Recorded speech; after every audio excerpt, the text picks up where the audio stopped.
Here is a colorless liquid that looks like water. It has a pungent odor and a burning sweet taste. Its chemical formula is C2H5OH. This is ethyl alcohol, the alcohol found in intoxicating beverages. It's made out of carbohydrates, such as starch or sugar. Cereal grains are starchy materials commonly used in making alcoholic beverages. Out of wheat, beer is usually made. Beer contains about 4.5% ethyl alcohol, as shown by the striped area across the bottom of the bottle. And other products that contain sugar will be used to make alcoholic beverages. Out of grapes, wine is made. Wine contains about 15% ethyl alcohol.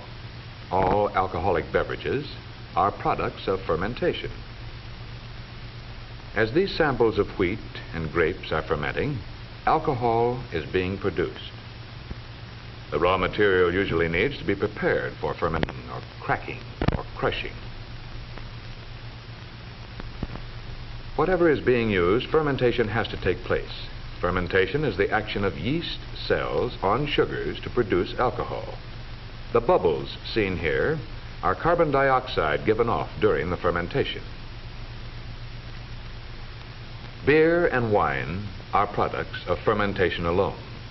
But whiskey, a third type of alcoholic beverage, requires distillation as well as fermentation. The alcohol is separated from the other materials in the fermented mixture. In this case, the alcohol is made out of fermented corn mash. When the fermented mixture is heated, vapors are given off that contain products of the fermentation, including a relatively high percentage of alcohol. As the vapors cool, they change to liquid and drip from the distillery. Whiskey ordinarily contains about 43% or more of alcohol. When we compare the three kinds of beverages, we see that whiskey contains more alcohol than either wine or beer. But in each of the three beverages, the intoxicating part is always the same substance, ethyl alcohol.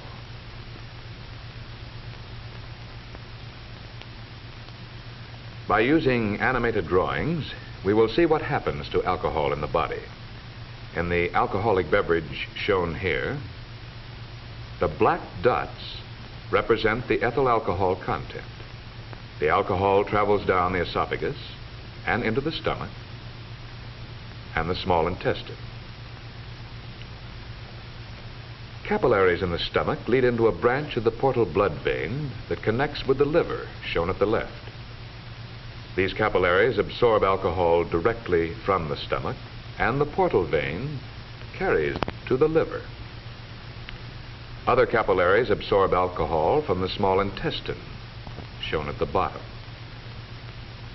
The portal vein carries so.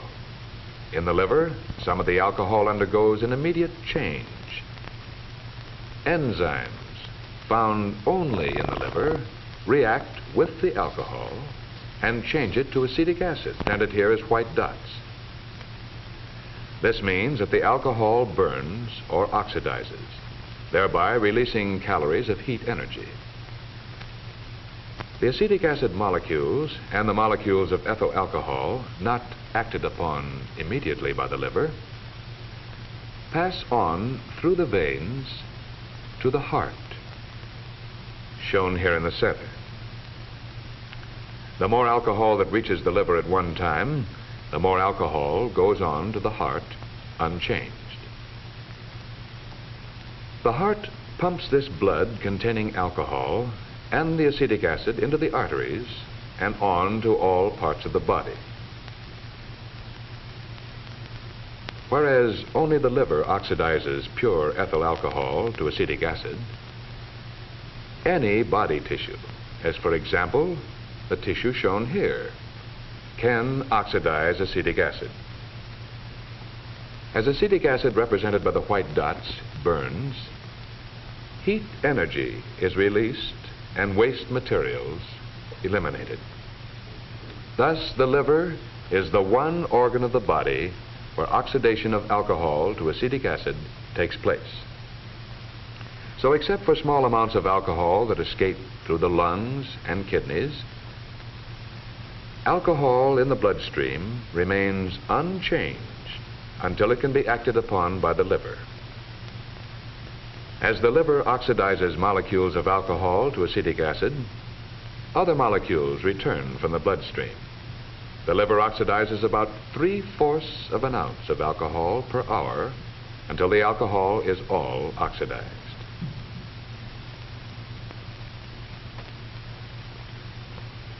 As long as there is any alcohol in the bloodstream, some of it reaches the brain.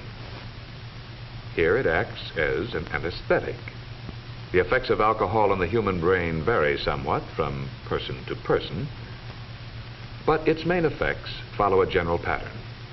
At first, the greatest effect is on the cerebrum, outlined here with a black border. 0.05% is about 1 ounce of undiluted alcohol in the entire bloodstream. This darkened area is the judgment center and the center for tensions and anxieties. Even small amounts of alcohol tend to deaden these centers, and because of this may provide an illusion of relaxation. This is ordinarily the situation in moderate social drinking. As the concentration of alcohol in the blood rises above 0.05%, the judgment center becomes more and more depressed. Gradually, too, the muscular control center becomes less responsive to incoming signals from nerves in all parts of the body. The person usually feels confident that everything is all right. But a condition like this develops. Drivers in this condition are incapable of making responses fast enough for the safety of themselves or others. This leads to accidents. The vision center, too, is affected during intoxication. This impairs the individual's normal vision. Blurring and other abnormalities of vision frequently occur. Driving or walking in traffic is extremely hazardous under such conditions. If the concentration of alcohol continues to increase, it finally affects a deeper center toward the base of the brain called the cerebellum. When the concentration of alcohol in the bloodstream reaches about 0.4%, unconsciousness usually occurs. 0.4% is about 8 ounces of undiluted alcohol in the entire bloodstream of an average-sized adult. Gradually, the brain and other organs are freed of the anesthetic effect of the ethyl alcohol. But even after consciousness is regained, it takes some time before the person is fully in control of his muscular processes.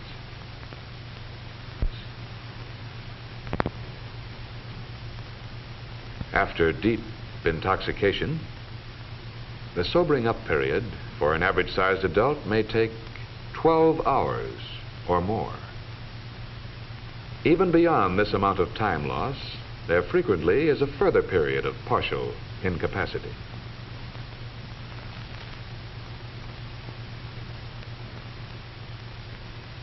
So we have seen that alcohol oxidizes in the body and produces heat energy. In this respect, it is like any other food. But as a food, heat energy is all that pure alcohol can provide. Most other foods supply some needed materials such as proteins, vitamins.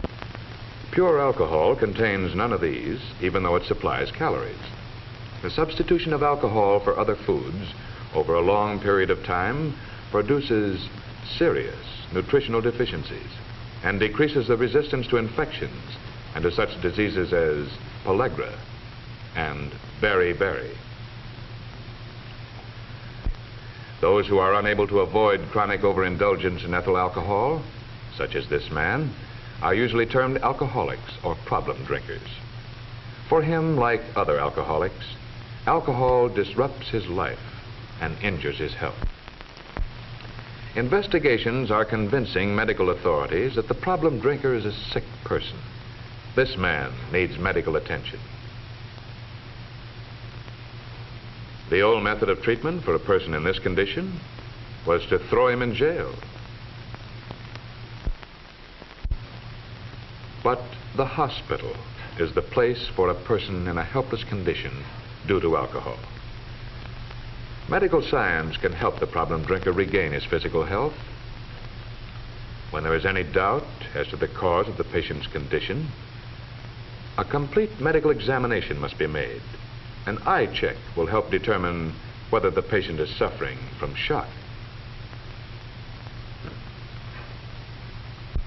By means of chemical tests on a sample of his blood, the patient can be checked for diabetes and other diseases that may have symptoms similar to those of alcoholism.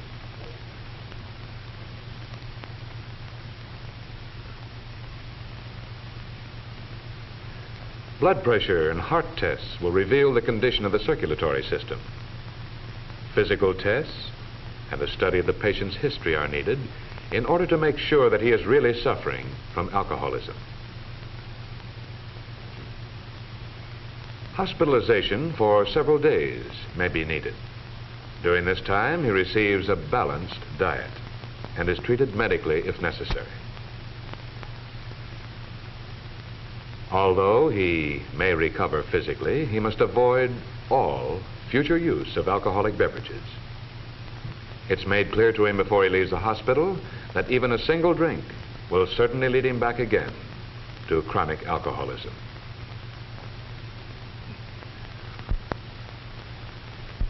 It's essential that every drinker understand how alcohol affects his body and face the possibility of one day becoming an alcoholic. And he should realize that alcohol is a potential menace to community safety as well as to his personal health.